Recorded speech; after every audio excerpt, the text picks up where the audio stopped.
Okay, welcome everybody. In this video, we are going to discuss the slice function from the dplyr package, which is another function that works on the rows of a data frame. And so the slice function is just another way that we can subset rows of a data frame by indexing, and we'll see that there are other types of slice functions as well.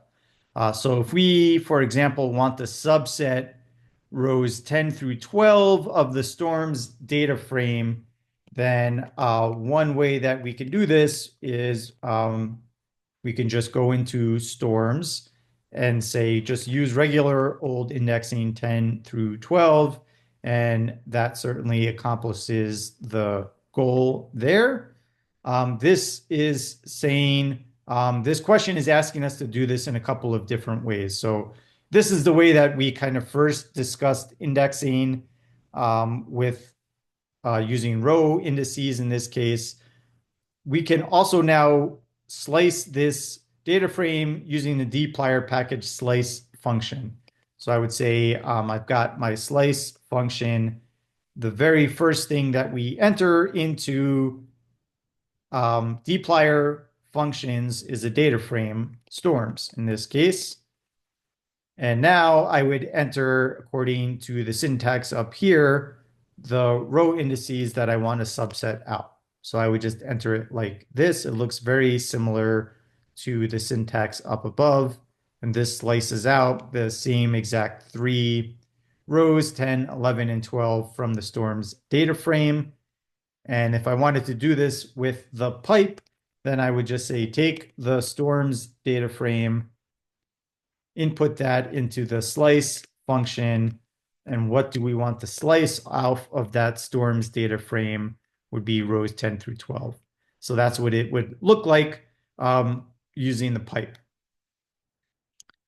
Okay, great. So that's how we can slice off rows by their index. There are other slice functions.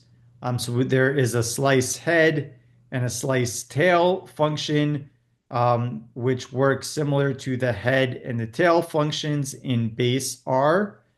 So for example, if I want to subset the first three rows of a data frame, I could do slice head storms n equals 3, and that's going to print the first three rows of a data frame, which is the same thing that I would get if I did, 1:3.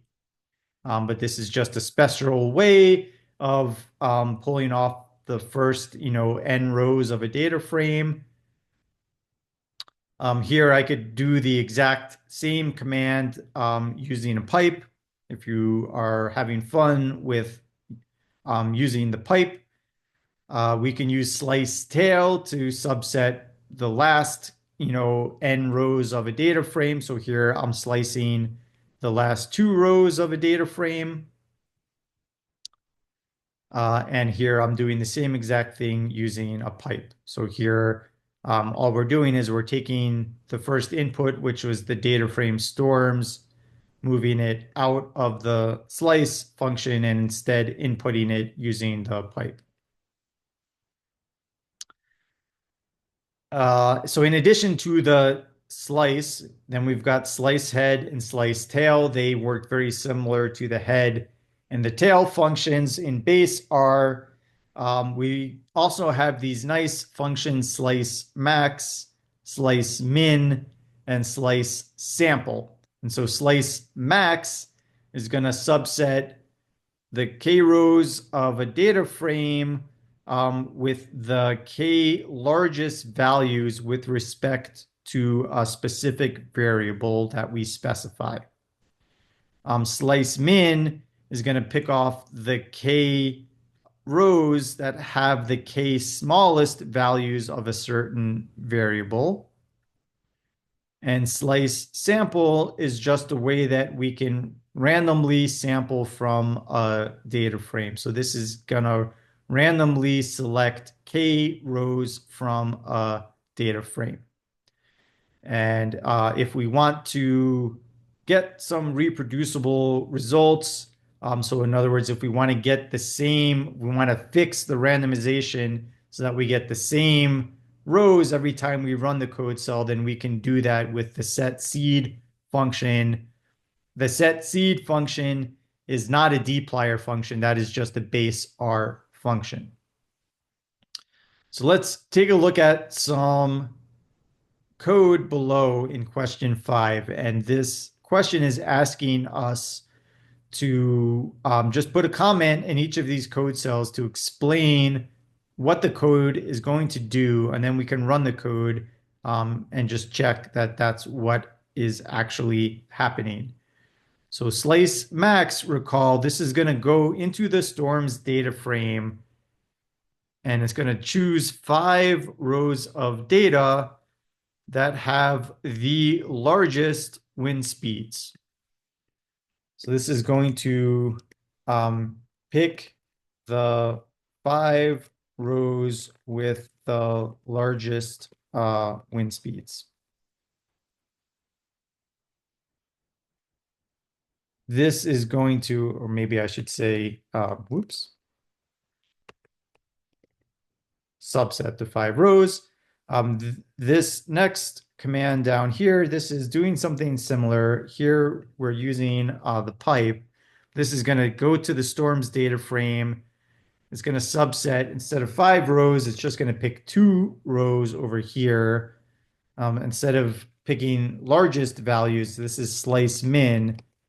So it's going to pick rows with the smallest, and instead of wind, it's going to pick with the smallest storm pressure. So it's going to pick the 2 rows that have the smallest storm pressure. And this last code cell is going to pick, it's going to subset 7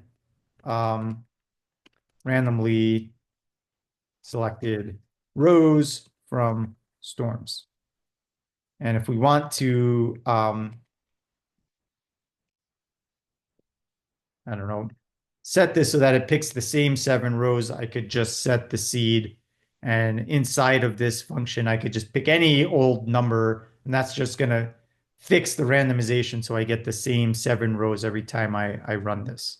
So running this picks 5 rows, first of all, and these should have very large wind speeds, and they do. So these were the 5 storms in the data frame that had the largest wind speeds, and we can see what those were. They were all hurricanes, category 5 hurricanes. We can see that makes sense. Over here, I should just get 2 rows of data. And this is picking off wind speeds that are picking off the smallest pressures. And it should be important to note here that a small storm pressure means actually that the storm is really powerful. So that's why these really small storm pressures are corresponding to high wind speeds and strong storms. And this last code cell is just going to pick off 7 random rows of data. There's nothing significant about why these rows were chosen. They were just chosen at random. And because I've set the seed, it's going to pick the same 7 rows every time.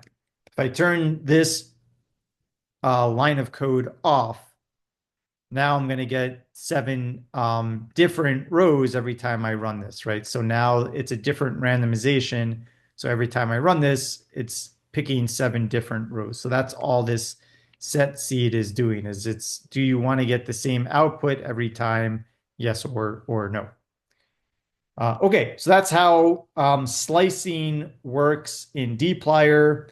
There's just the kind of general slice function, and then there are a couple of special slice functions that I introduced you to.